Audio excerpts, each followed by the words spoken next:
Bonjour et bienvenue pour cette 12e étape de notre voyage à travers l'Atlas des îles abandonnées de Judith Chalansky. Aujourd'hui, nous restons dans l'Atlantique Sud et nous restons très au sud de l'Atlantique Sud. L'île que nous allons visiter se trouve ici. C'est un tout petit archipel composé de 3 îles qui, toutes ensemble, font 36 km². C'est un endroit complètement inhabité. Mais ce fut un rêve de Thulé. Où se trouve Thulé?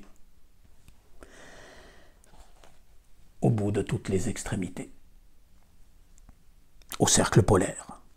Dernier poste du monde connu, île du Grand Nord où les flots sont si sombres, si déchaînés que nul ne souhaite s'aventurer là, à un jour de voyage de la mer figée dans les glaces.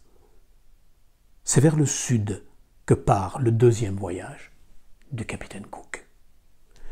Il est censé trouver enfin la Terra Australis, ce formidable continent qui s'étend à perte de vue sur les cartes, immense masse de terre au climat tempéré, dont le sous-sol est riche et les habitants civilisés mondialement célèbres, mais terra incognita. En janvier 1775, sa résolution s'engage une 4e fois dans la mer glaciaire du Sud.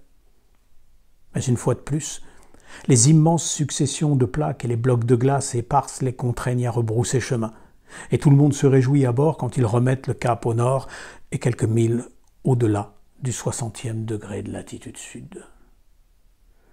Les matelots n'en peuvent plus de ce temps humide et brumeux, de ce froid sibérien, des manœuvres avec le gréement gelé, des perpétuelles engelures et des douleurs rhumatismales. Certains tombent épuisés dans des états d'inconscience qui persistent parfois des jours et des jours.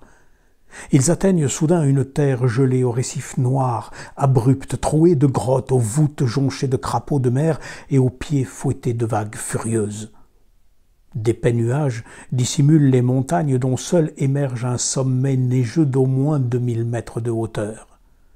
Au bout de 5000 marins, une autre montagne se dresse devant eux. L'extrémité sud de cette terre aride, peut-être la pointe septentrionale du continent recherché, qui, c'est avéré maintenant, ne doit pas valoir tripette.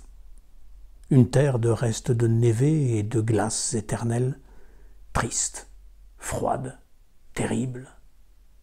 Cette partie du monde est pour toujours condamnée à l'état de nature et enveloppée d'épaisses ténèbres.